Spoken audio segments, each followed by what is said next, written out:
Welcome everyone. Welcome to EMA's Health and Safety Podcast. Thank you for tuning in. My name is Kevin Chambers from the EMA, and it's my pleasure to have sitting next to me Mr. Paul Gallagher.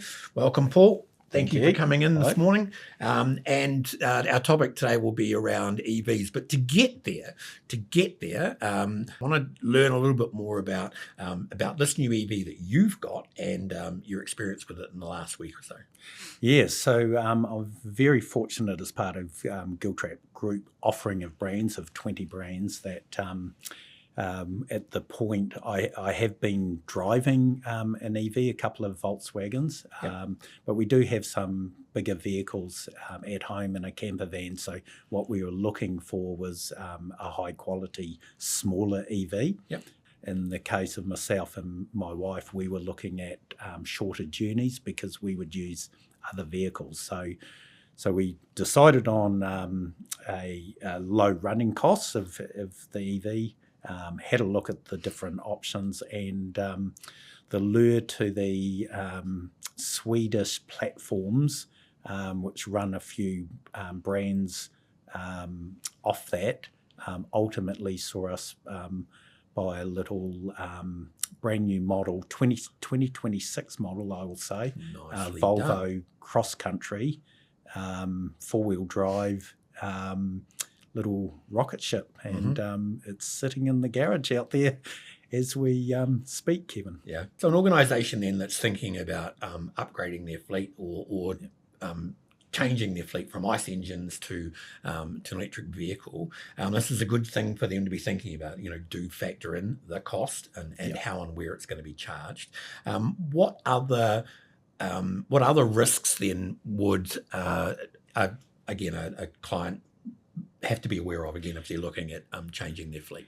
Yeah, so what could probably happen in a typical medium-sized business is they'll go to the health and safety rep and say, hey, we want to bring some EVs onto our fleet. We think they're a good thing. They're really good zero emissions.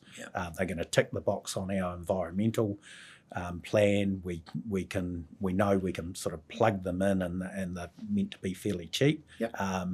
We want you to do a risk analysis and decide whether we should proceed or not. Yeah. And what sort of things would that health and safety person then be looking at? Well, here would be my advice. I would say, hey, just hold back here.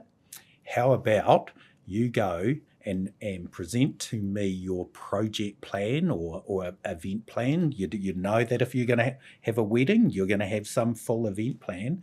You give me the project plan or event plan for this whole item, and then I will do my risk analysis based on that plan. So the sort of factors that are going to come in there is the type of business and the use of the cars. Have you got salespeople or not? Are they travelling long distances or not? Long distances. Where do those salespeople live? Are they going to have the top up at home, and at what speed? You don't want salespeople breaking down and losing 3 or 4 hours because they've run out of a charger.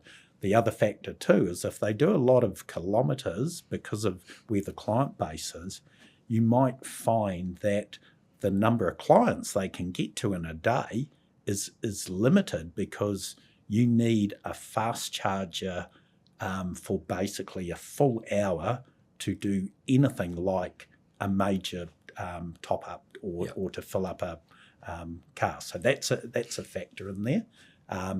You need to look at what sort of vehicles you're going to get and what range. So I talked about the sporty Volvo I've acquired, but it has on paper 400 plus range. In reality, it's probably more 350 to 400. That depends, of course, on how heavy your foot is, and as you said, whether you've got the air conditioning running and the radio. And typically in the motor vehicle industry, the larger batteries and the longer range, and some of them will go up to now around about 900 Ks, maybe more. They are going to be the more premium and expensive vehicles. So that needs to come into the mix of it. And then when we look at assuming it's a business purchase, the default is going to be that you will be charging it at work. Yep. So regardless of where the commuting is happening. So then you have the challenge of typically with these chargers, if you plug in one car, you get 100% of its capability. Yep. If the charger has 2 leads and you plug in 2 cars and they're both drawing requirements, Yep. that output halves. Yep. So if Now, there's 4 cars, it goes down to a quarter. Exactly. Yeah. So the time required is going. The other considerations needed in there is where are they going to be parked, Yep.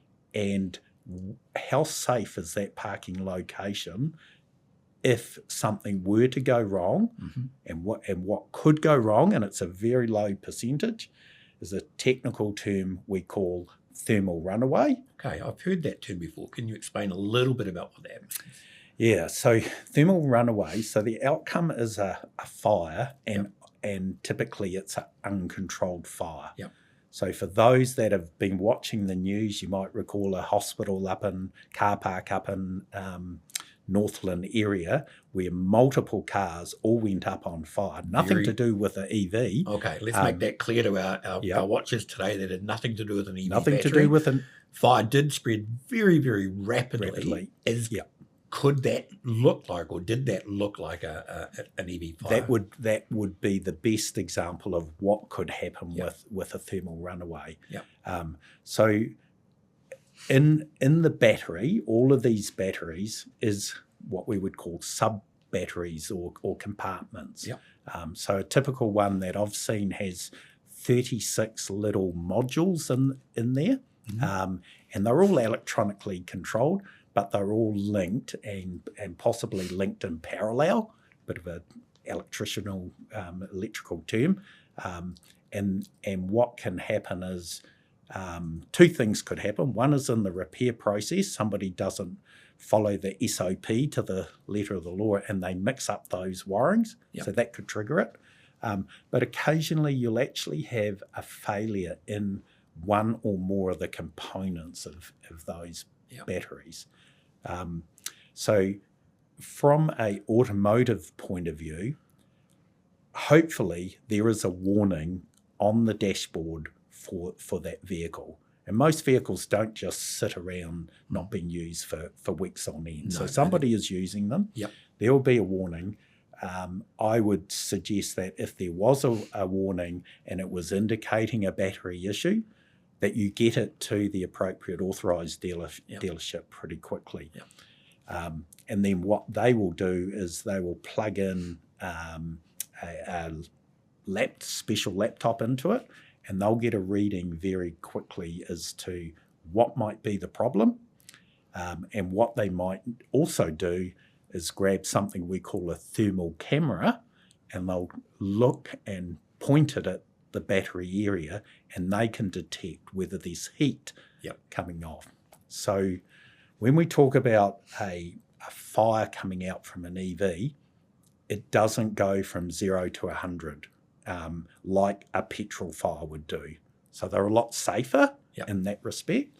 The EV batteries would typically probably run at the 20, 25 degree Celsius, just a normal operation. So that's fine. If they're starting to get faulty, they could go up to that sort of 40 to 60 degrees. So you can see where a thermal camera becomes quite handy in that respect. And a fire, if it is likely to break out, and we're talking the hissing and roaring and all of that first before any sign of flames, it's likely to have moved up into the 80, 100, 120. Okay. So the odds of that happening, well, I think we just had a look at some stats. We actually did, yes. The odds are quite slim. Yep. So American stats, and without pulling my phone back up again, I think we're looking at 25 vehicle fire-related issues across all brands, whatever it was. Yep. And this was for EVs. Yep. Per 100,000 vehicles. How did that compare then with an ICE engine? And the ICE engines were significantly higher. Yep. I think it was sitting around 1,000 for the equivalent. So absolutely way higher risk in total. And I presume this includes accidents and whatever. Of course. And then the surprise to me was the hybrids were 2 or 3 times higher again. They would double again, yeah. So if we get back then to an organisation, as they've replaced their fleet, and you've mentioned there are a couple of key things they need to think about. One of them, of course, is is there the financial benefit? From a health and safety risk perspective, you've talked about where would you place the charges? Where would these vehicles be housed overnight when they're not being used and obviously being charged? Talked about the drivers then being aware of if there are challenges or issues with, for example, a battery. Would you encourage organisations then, excuse me, to get some driver training, particularly if they've got drivers that have never driven an EV before? And I don't mean driver training as in learn how to drive the car, but more learn how to see, to notice what could be a warning indicator or stuff like that. Would you encourage that sort of knowledge being passed out to staff? Absolutely, because and the context to it is going to be vary by company depending on who it is. So for Giltrap Group that I was working for, we obviously have automotive people. So we're probably a tier up from your normal mum and dad. Maybe 2 or 3 tiers up from your normal possibly mum and dad. in some cases. So I pulled together a induction PowerPoint. Just had about 4 or 5 pages, no more than that. Incorporated that in with our normal health and safety induction. And it had a few themes around EVs can be silent, and therefore that's your pedestrian risk. You may or may not hear them coming. Giltrap Group mitigate that by putting hazard lights on for all our vehicles on all our sites. Right, if they're in the site where there are a lot of vehicle movements happening every single day, hazard lights need to be on because you can't hear the car. And what we've found is the speeds on site have dramatically reduced. And we're probably, it's taken a period of time, maybe over a 5-year period, we're probably up to 95% compliance. And the concept there is probably twofold. Nobody wants to be a speeding Christmas tree, because that's what you look like when you've got your hazard lights on. And then equally on the one-on-one interventions or encounters with employees that have forgotten to do that, just have a think of how you would respond. Were you in a situation where you managed to hit one of your fellow employees and you were being called up into a health and safety disciplinary meeting or whatever it is, when you could have avoided that by a simple. So that's certainly one approach that we would have there. I think for the infrastructure, to have something on flat ground and ground floor level is the best. Second to that would possibly to have it up levels, because you can always get something down. But the one thing that I put a stop on, we had one of our, and I won't mention the brand, but the workshop is about 3 floors under, and I didn't want to have our technicians repairing those vehicles that could have been faulty with batteries, and the chance of creating thermal runaway happening underground, because for those that have done the health and safety training, they should know from whatever level 1 through to EMA's level 6 that you focus first on the mass casualty scenario.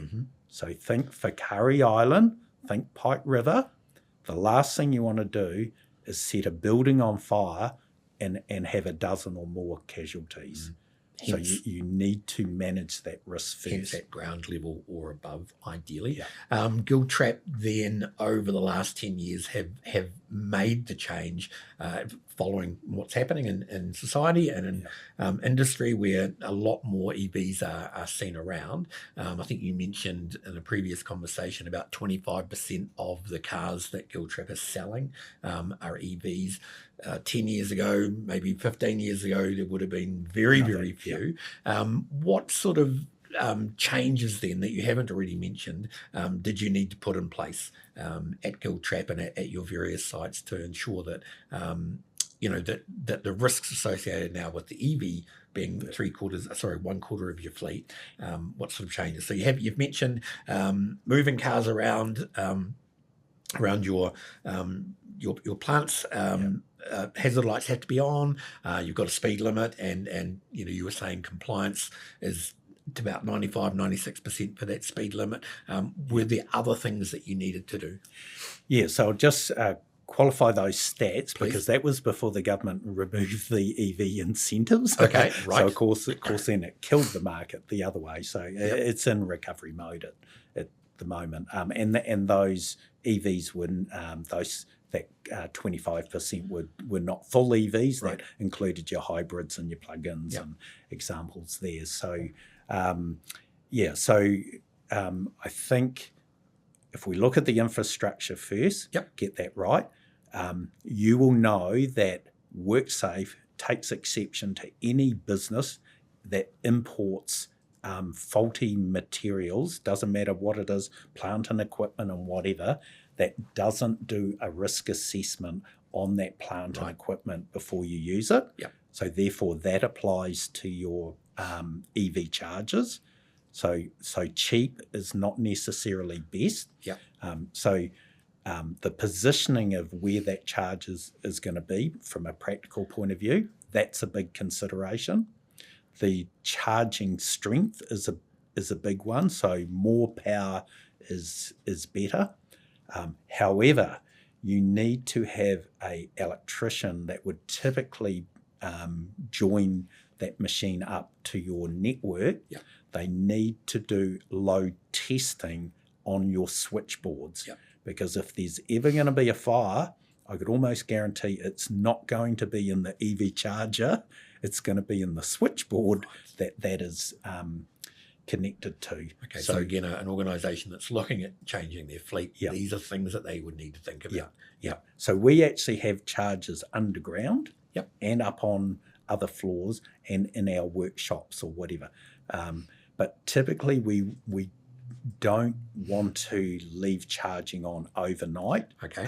However, the risk is way lower for an EV than somebody having a EV scooter and leaving that on a charger. Right. So the compatibility of the original chargers is very important. So you don't want to have brand A charger and then go and buy brand B plug in between the two. Yep. So stick to your components. Might cost a little bit extra, but this is risk mitigation. So I guess, that's probably the first step. In terms of safety-specific items, in our industry, we have different levels of training. Yep. And we go from a base level to ultimately an expert trainer that could train other technicians. So that's unique to our industry. Yep. I would still recommend that there is some, let's call it induction document for EVs. They are way more powerful than a standard car. Yeah. So this vehicle, little Volvo that I've bought, as just one example, 4-wheel drive, it looks like a pussycat, but when it can go 0 to 100k in 3.7 seconds, and that's is a tiger for a small car. Yeah. Now, some people not that familiar with time and distance might have a better idea that I just checked with a mate, and he's got a sporty 750 Honda motorcycle, brand new. The 0 to 100k is exactly the same. Right. So that's the level of power you've got. So who is going to be driving it? Yes.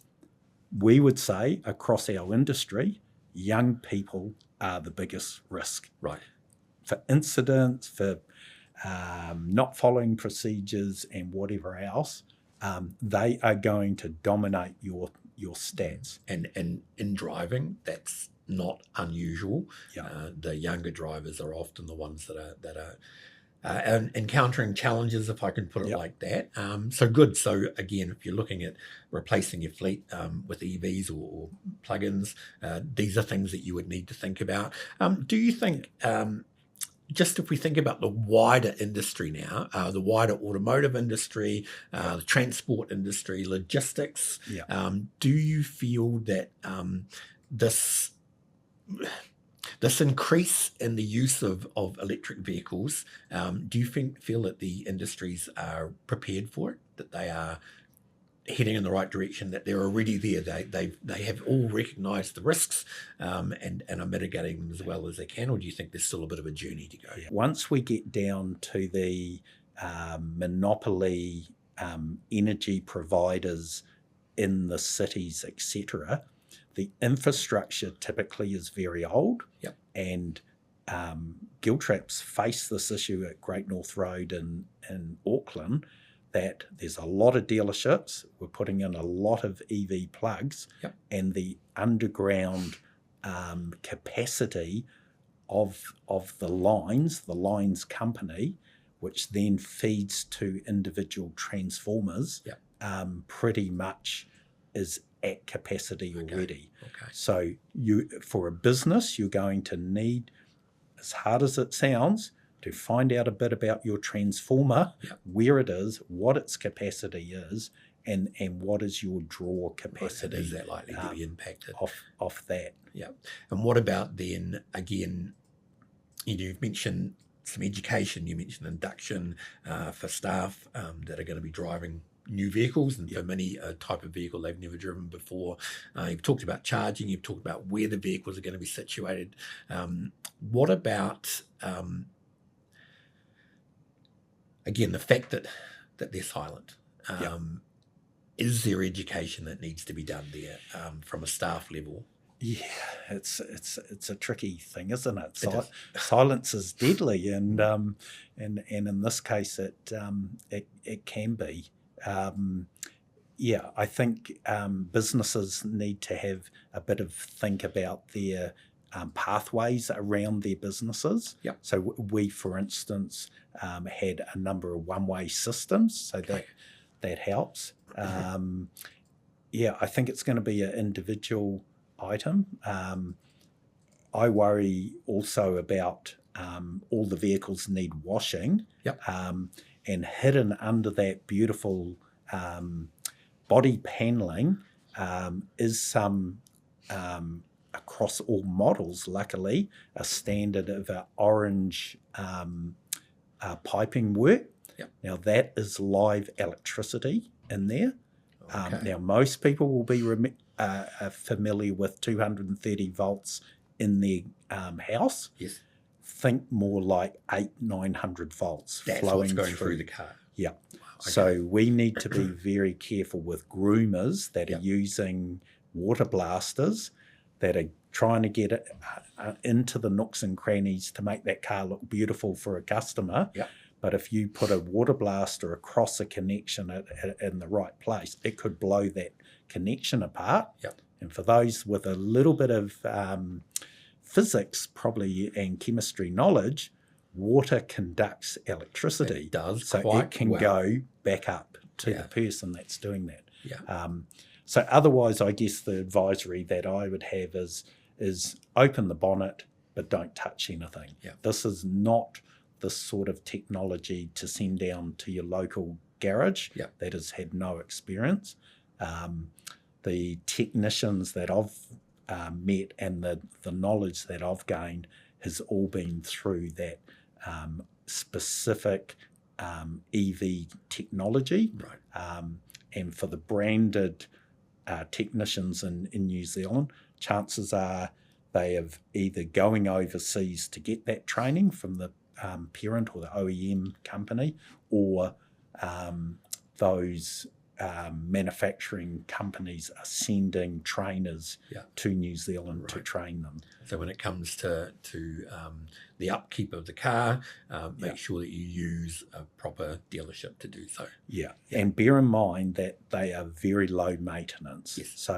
So a typical service on an EV car should be within an hour. Yep. There's not many moving parts. Yep. And I guess that's something for the customer base to weigh up about a hybrid, because a hybrid might sound great in terms of all its functionalities, but you're talking a vehicle that is an internal combustion engine as well as an EV battery.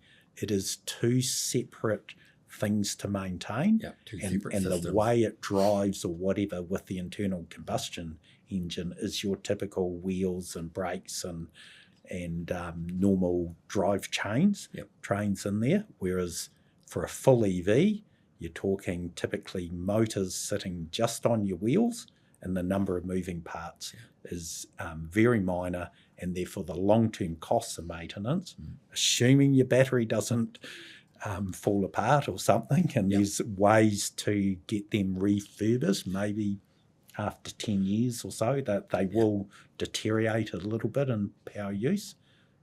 So that's an item. You can mitigate that by only charging them up to 80% most of the time. As opposed to 100. To 100%. Yeah, that'll extend the same with life. the phones, right? Yep. And look after them. So, hey, they're a world of joy. They are fun. They are very fast off the take-off scenario.